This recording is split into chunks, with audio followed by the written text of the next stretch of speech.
Welcome back. Today, we're stepping into the shadows between pop culture, conspiracy theories, and the fine print of modern financial documents to examine an ancient name that still has the power to chill the blood.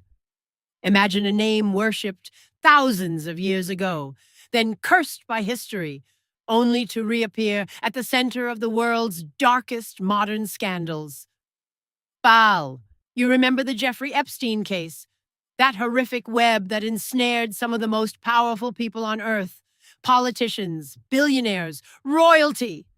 During the legal fallout, thousands of digital documents were released. Among them, digital forensics experts spotted a detail that felt out of place. In a financial transfer file under the account name field sat a name that looked like a typo, but felt like a signature. Baal.name. Was this just a glitch in OCR technology? A misreading of bank name? Or was it a digital footprint of an ancient ritual surviving in the modern elite?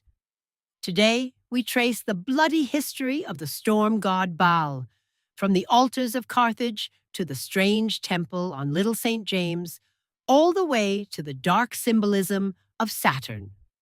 Reality, as it turns out, is often more unsettling than fiction. Let's begin. The word Baal simply means lord, owner, or husband in Semitic languages. Rather than one single god, it was a title used for various local lords across ancient Canaan and Phoenicia. However, the most famous was Baal-Hadad, the master of the skies, the god of storms and rain. For ancient agricultural societies, Baal was life itself. He brought the rain, ensured the harvest, and controlled the fertility of the land. In the Ugaritic tablets, his myths describe epic battles against Yam, the god of the sea, and Mot, the god of death. He was a terrifying but necessary force of nature. But the reason Baal remains so dark in our collective memory isn't just because of storms. In the Bible and Torah, Baal is presented as the ultimate rival to Yahweh. Prophets cursed Baal worship as adultery and the ultimate sin. Why?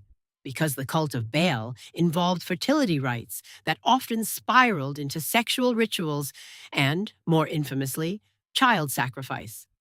In Carthage, a Phoenician colony, archaeological evidence suggests that during times of crisis, the firstborn children of noble families were sacrificed to Baal-Hamon in the flames.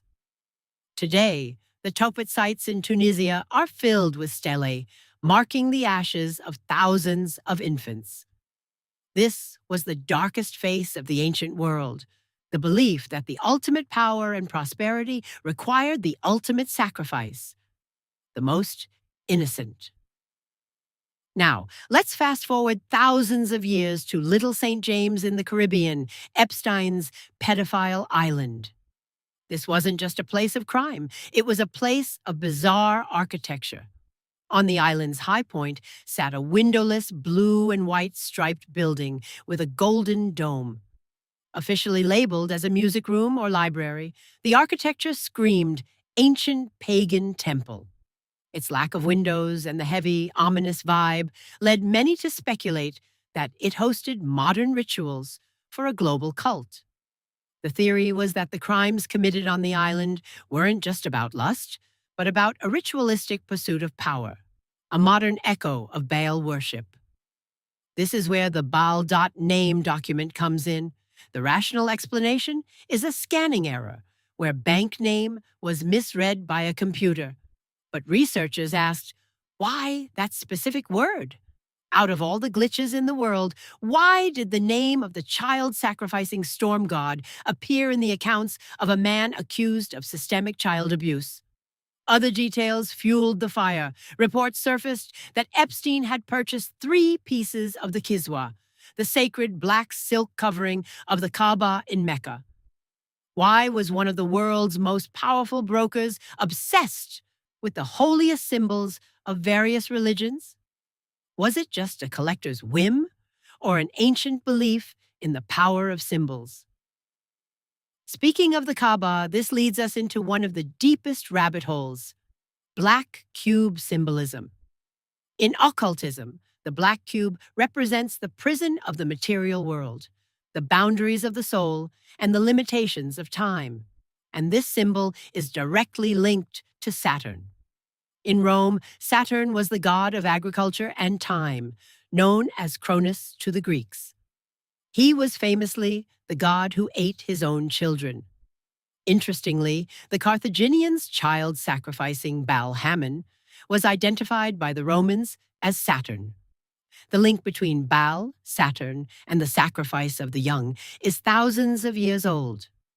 Modern theorists point to the massive hexagonal storm on Saturn's North Pole, which geometrically forms a cube.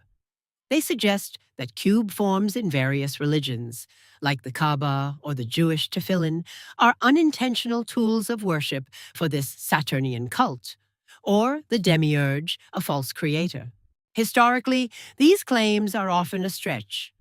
The black color of the Kaaba, for instance, became standard during the Umayyad and Abbasid eras, simply for its association with nobility and cleanliness, not Saturn. However, for those who use symbols as tools of power today, the historical origin may matter less than the modern meaning they attach to it. So, where is Baal today? Is he just a ghost in a PDF file? Not exactly. There are groups that actively revere Baal. Some theistic Satanist organizations, like the Temple of Zeus, formerly Joy of Satan, view Baal as a true creator and an ally of humanity. Furthermore, neo-pagan and Wiccan groups try to reclaim Baal from what they call Abrahamic demonization. To them, Baal is the fertility of the storm and a protector. They reject the history of child sacrifice as ancient propaganda or interpret it as a lost symbolic metaphor. But the darker narrative belongs to the global elite or deep state theories. This narrative suggests that those at the top of the financial and political pyramid continue to offer sacrifices, symbolic or literal, to ancient gods like Baal and Moloch to maintain their grip on the world. In this view, figures like Epstein were merely middlemen. The system itself is built on a culture of sacrifice. Wars, economic crashes, and mass traumas are interpreted as modern rituals offered to the ancient lord. It's a dark folklore hidden beneath the rational face of the modern world. Baal represented fertility in the ancient fields, but he demanded the heaviest price. Today, he lives on in the dark corners of the internet, in the glitches of financial documents, and in the isolated architecture of the elite. Perhaps Baal never left. Perhaps he is an eternal archetype of the hunger for power, the desire for control, and the impulse to sacrifice others for one's own ascent. Is it all just a series of digital coincidences or an ancient truth hiding in plain sight? Are you a seeker of truth or a believer in the illusion? The choice is yours. Subscribe.